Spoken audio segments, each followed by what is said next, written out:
there is a quiet unease that lingers in those who desire more. As if ambition itself were a fault, they move through life with a soft tension, caught between gratitude for what exists and a restless longing for what could be. In the spaces between thought and action, they feel a subtle, persistent guilt, as though wanting more is a betrayal of what they already have, or of who they are supposed to be. This guilt is not loud. It does not scream.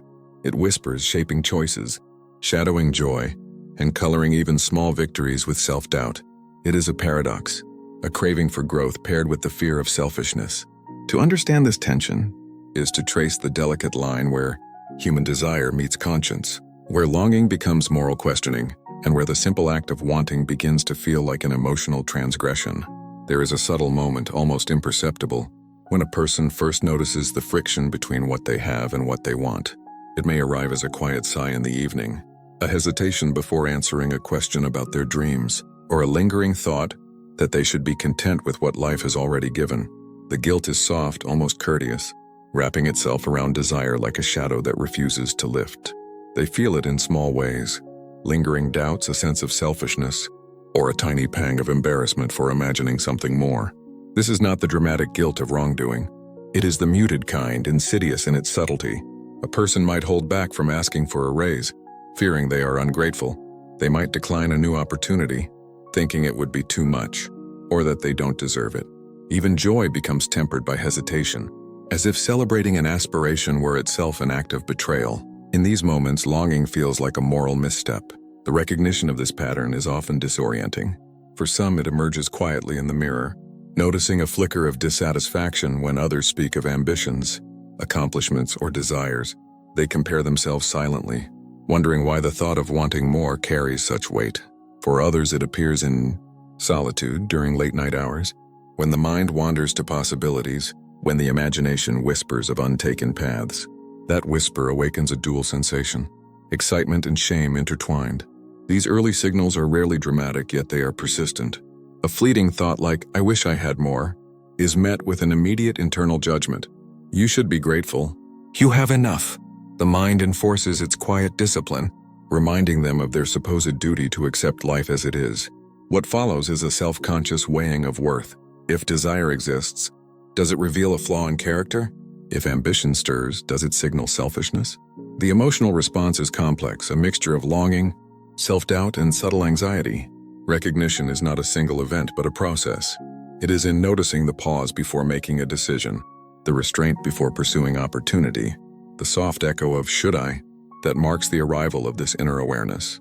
For many, it remains unnamed for years, felt only as a restless dissatisfaction they cannot quite articulate. This restlessness is neither malicious nor irrational. It is an innate awareness of imbalance, a signal that the soul is yearning while the conscience hesitates. In observing this tension, the individual begins to notice patterns in their emotional landscape.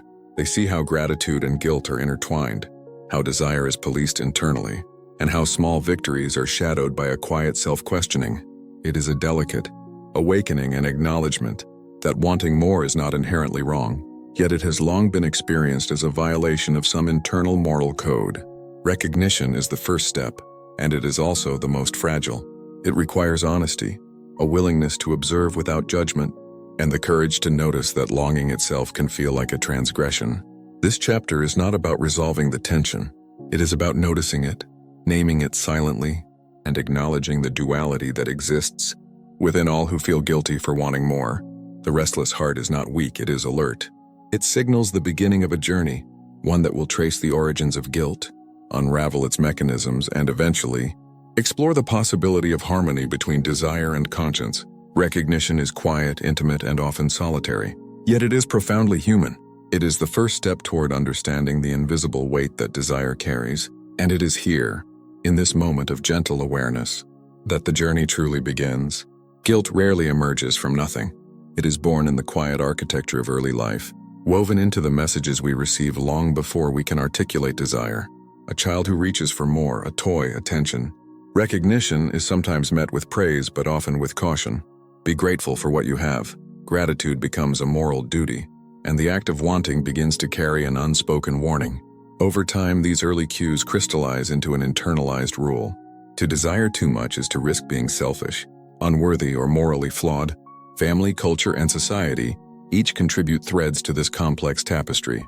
Parents, siblings, teachers, and peers all project subtle expectations. Some are explicit, don't ask for more than you need. Others are implied, the quiet disapproval when ambition is spoken aloud, the celebration of modesty over aspiration. In certain cultures, wanting more is often framed as a danger, a deviation from communal harmony or spiritual humility. These collective whispers form the backdrop against which the individual learns to measure their longing, to weigh desire against an internalized standard of moral fitness. Early experiences often intertwine with emotional memory. A child reprimanded for asking for more may carry that lesson well into adulthood, replaying it silently in new contexts. Success is tinged with hesitation. Achievement is shadowed by doubt. Even when external circumstances encourage growth, the internal voice murmurs caution. You must not take too much. You must not want too much. Desire then becomes a tightrope act, an internal negotiation between aspiration and perceived moral duty. These roots are not merely psychological, they are relational. Children observe the reactions of caregivers and imitate them, learning which desires are acceptable and which are forbidden. A sibling's praise may feel contingent upon humility. A parent's love may feel tethered to modesty. In these subtle interactions, the seeds of guilt are planted, entwining themselves with the natural instinct to want more. The lesson is subtle yet powerful. Ambition must be controlled, or it will threaten connection, approval, or belonging. Cultural narratives deepen this internalized tension. Stories, religious teachings, and societal ideals often valorize contentment while cautioning against excess. Heroes are modest, wise, and satisfied. The pursuit of more is framed as risky, sometimes even dangerous. Desire becomes morally coded, and the innocent act of wanting begins to resemble a transgression. Those who internalize these stories early carry their weight invisibly, walking through life with an awareness that their aspirations may not be entirely virtuous. This root system explains why guilt emerges even when circumstances are supportive or opportunities abundant. It is not the present moment that creates the emotional friction. It is a constellation of past messages, learned behaviors, and cultural values. Each experience of guilt is a reminder of those early lessons, a whisper from the child who was told, "Don't want too much." And yet, the human mind is paradoxical. The same mind that internalizes caution also generates imagination, curiosity, and ambition, producing the tension that marks this psychological pattern. Recognizing the origins of guilt is a tender act. It requires observing how childhood rules, familial expectations, and cultural norms still echo in the adult mind. It is an understanding that these emotional responses are not evidence of moral failing, but evidence of deep learning, adaptive survival, and the social wiring that guided growth in earlier life. To trace the roots is to see guilt for what it is, a shadow cast by early experiences, often out of proportion to the reality of adult life. In these roots there is also quiet compassion. The guilt does not mark weakness. It signals sensitivity, awareness, and an internal compass shaped by a lifetime of lessons. Understanding its origin is the first step in untying the knots it creates. It is here, in the soil of early life and cultural narrative, that the story of guilt begins, not as punishment but as inherited echo, shaping the restless heart that still yearns to grow. Desire and guilt coexist in a delicate, often paradoxical dance. To understand why wanting more can feel like a moral trespass, it is necessary to look beneath the surface into the cognitive and emotional machinery of the mind. Psychology reveals that this tension is not a flaw, but a natural consequence of how humans evaluate themselves, process reward, and navigate social norms. At the heart of this pattern lies cognitive dissonance, the mental discomfort that occurs when two contradictory beliefs coexist. A person may believe on one hand that they deserve growth, success, or happiness. On the other, they carry the deeply ingrained message that wanting more is selfish or morally suspect. The mind struggles to reconcile these two truths, producing guilt as a form of internal negotiation. Each desire is measured, questioned, and sometimes suppressed to restore a fragile equilibrium between longing and perceived virtue. This dissonance is reinforced by self-evaluation processes. Humans continuously monitor themselves against personal and societal standards. When a person notices ambition arising within, the mind immediately asks, "Am I being greedy? Am I asking too much of life?" The emotional response is swift, often automatic, a tug of shame that signals internal conflict. It is an echo of the early moral lessons. amplified by the brain's natural tendency to self-regulate in order to maintain social cohesion and personal integrity. Neurology adds another layer. The dopaminergic system, which drives motivation and reward, does not operate in isolation. Desire triggers dopamine, producing excitement and anticipation. But guilt activates the amygdala, the brain's emotional alarm system, signaling potential social or moral threat. These systems can operate simultaneously, creating a feedback loop. The mind craves, the body warns, and the result is internal friction. Pleasure and anxiety are entangled, making the pursuit of more feel simultaneously enticing and wrong. Perfectionism and moral reasoning further complicate the picture. Those who are highly conscientious often hold themselves to exacting standards, not just in action but in thought. They measure desire itself against these standards. Wanting more may feel like a lapse in humility or an ethical misstep. In these minds, ambition is filtered through a moral lens, and even legitimate longing is policed, creating a persistent undercurrent of guilt. Social comparison magnifies this tension. Humans are attuned to hierarchy and fairness. Observing others' successes, achievements, or privileges can trigger envy, but when paired with internalized caution about ambition, the emotion becomes guilt. The mind interprets desire not simply as aspiration but as a transgression against social or moral rules. Wanting more is no longer a neutral wish. It is an ethical dilemma, a subtle questioning of one's own right to seek fulfillment. Psychology also identifies internalized scarcity thinking as a key factor.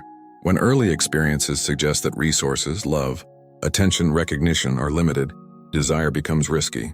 Asking for more may feel like taking from others or violating an unspoken balance. Guilt in this context is a protective signal. It warns against actions that might threaten connection or social cohesion. Even when the scarcity is imaginary or no longer relevant, the neural pathways remain active, producing familiar emotional responses. Together, these psychological and neurological forces explain why the human heart can feel restless and conflicted. Desire is natural, necessary, and adaptive. Guilt is also natural, signaling caution and moral awareness. Yet when they collide, the result is a subtle, persistent unease, a tension that colors decisions, emotions, and self-perception. It is not weakness. It is the complexity of human nature made visible. Understanding the science of this pattern is not meant to eliminate guilt, but to illuminate it. It allows recognition that the internal conflict is neither accidental nor shameful. It is an intricate interplay of thought, emotion, and biology, a mirror of the mind's attempt to balance growth and moral integrity. In this understanding, the restless heart is seen for what it is, a mind attuned to both desire and conscience, navigating the narrow space between longing and restraint. The tension between desire and guilt often becomes a constant companion, a quiet undercurrent that shapes choices and behavior. It is not always loud or dramatic, but persistent, like a shadow that follows even the brightest moments of achievement. Inner conflict arises when longing, so deeply human and instinctive, meets resistance, both internal and external. The result is hesitation, overthinking, and a subtle self-sabotage that can feel as inevitable as breathing.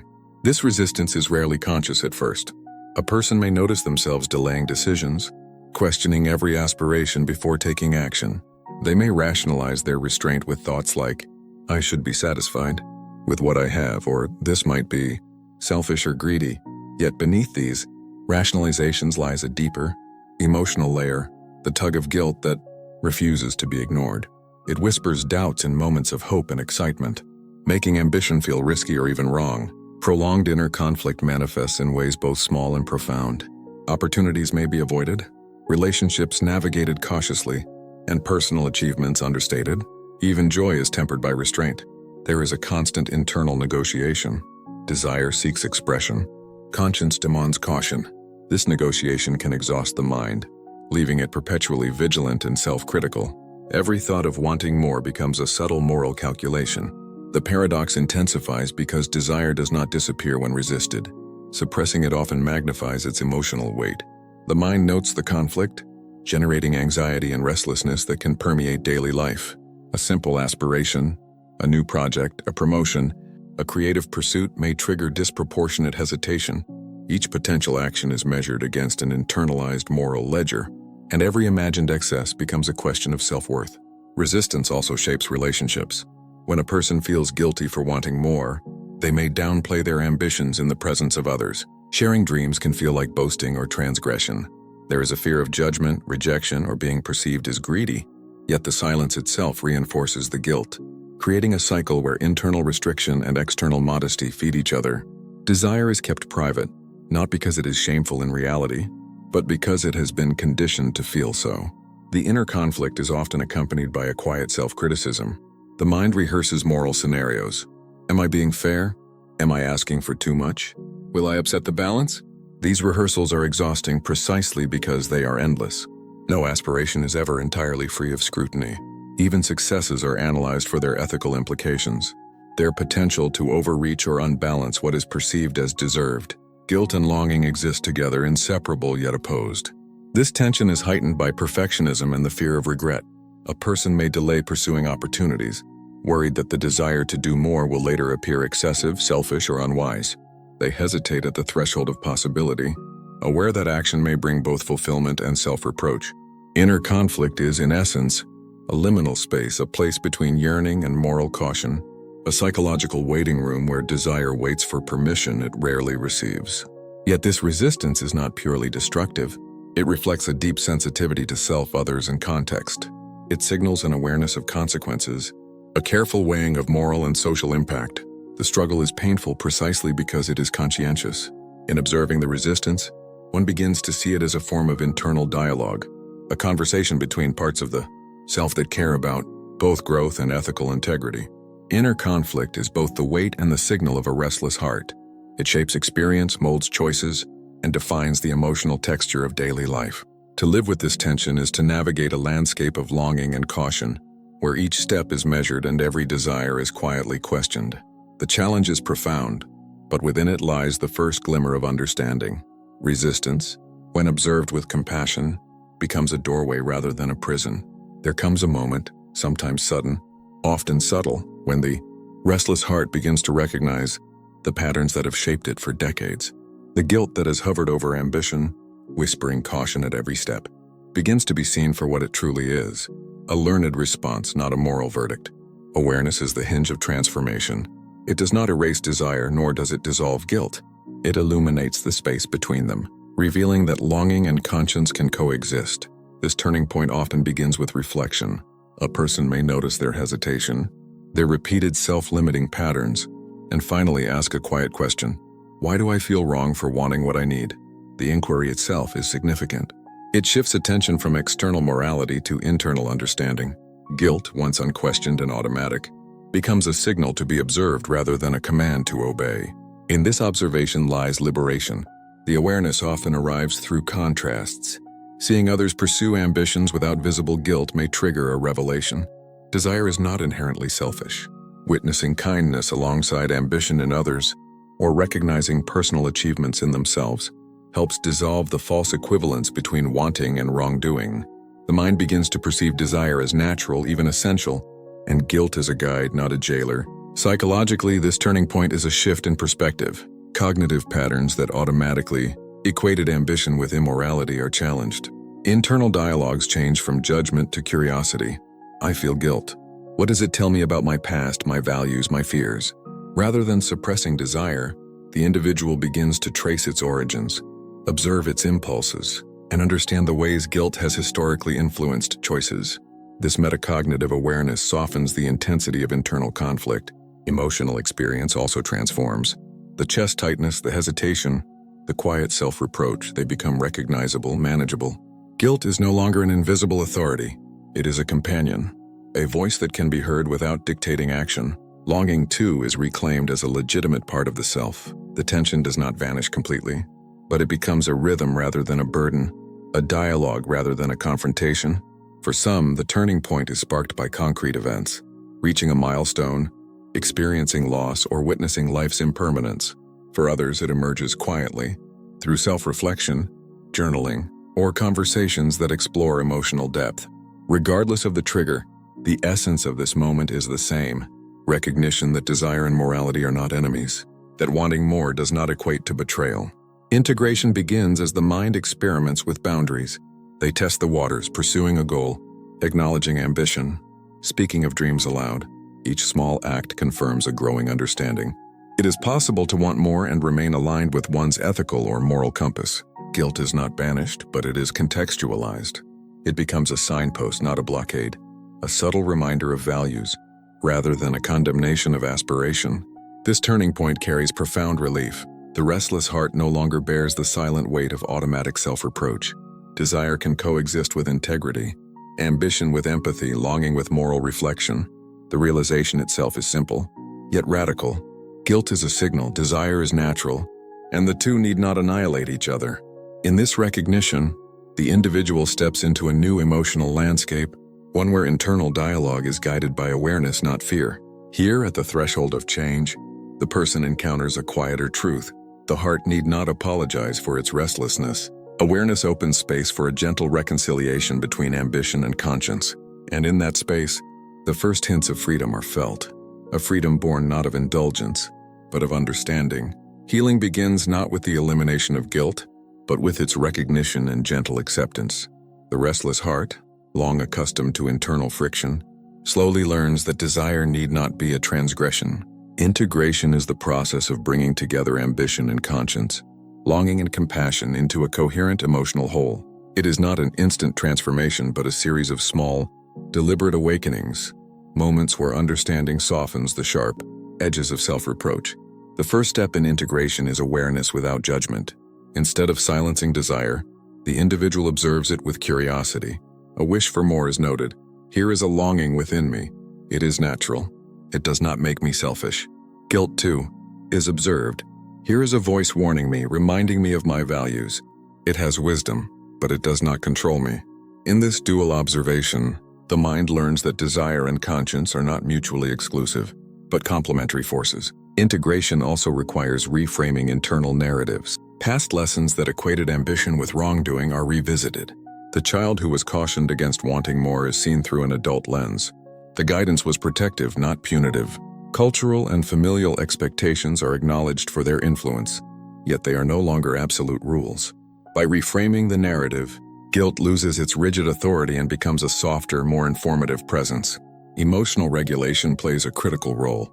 The amygdala's alarm, triggered by ambition, is met with mindful awareness rather than automatic suppression. Through reflection, journaling, or contemplative practices, the individual develops a capacity to hold both desire and guilt simultaneously without letting either dominate. The nervous system gradually learns that striving does not threaten moral integrity, and that action, when guided by awareness, can coexist with care and empathy. Integration is also practical. It manifests in daily life through choices that honor both aspiration and conscience. Pursuing a new opportunity does not require denying gratitude for what exists. Asking for more, whether recognition, resources, or personal growth, is no longer shameful. Communication becomes honest yet considerate. Ambitions are voiced without apology, and achievements are acknowledged without diminishing their worth. Each small act reinforces the possibility of balance, slowly rewiring the emotional response that once conflated desire with guilt. Self-compassion emerges as a cornerstone. The mind learns to speak kindly, to understand its own needs, and to allow ambition without moral judgment. Mistakes are reframed as learning, and hesitations are seen as moments for reflection rather than failure. Guilt, instead of silencing, becomes a subtle guidepost, offering insight into values and alignment rather than condemnation. In this environment, desire is no longer a source of conflict, but a mirror reflecting potential, creativity, and vitality. Integration is also relational. When one carries desire without shame, relationships shift. Conversations about aspirations become authentic. Others witness ambition expressed with integrity, and the social fear that once amplified guilt diminishes. The interplay between internal alignment and external engagement creates a sense of wholeness, a quiet confidence that one can pursue more without diminishing others or oneself. The process is ongoing. Healing does not mean that guilt vanishes entirely. It persists, occasionally stirring, reminding of past lessons. Yet it is now contextualized, woven into a conscious understanding rather than dictating action. Desire, in turn, is no longer a source of shame, but a living part of human experience, acknowledged, nurtured, and aligned with values. Through integration, the restless heart finds rhythm. The tension between wanting and moral caution softens into a dynamic balance. Ambition can coexist with conscience, longing with contentment. The individual discovers that to want more is not betrayal, it is human. And in this realization, the first true sense of emotional freedom emerges, a space where desire is honored, guilt is understood, and the heart moves forward without apology. In the quiet spaces between thought and action, the heart often speaks in whispers. Longing is its language.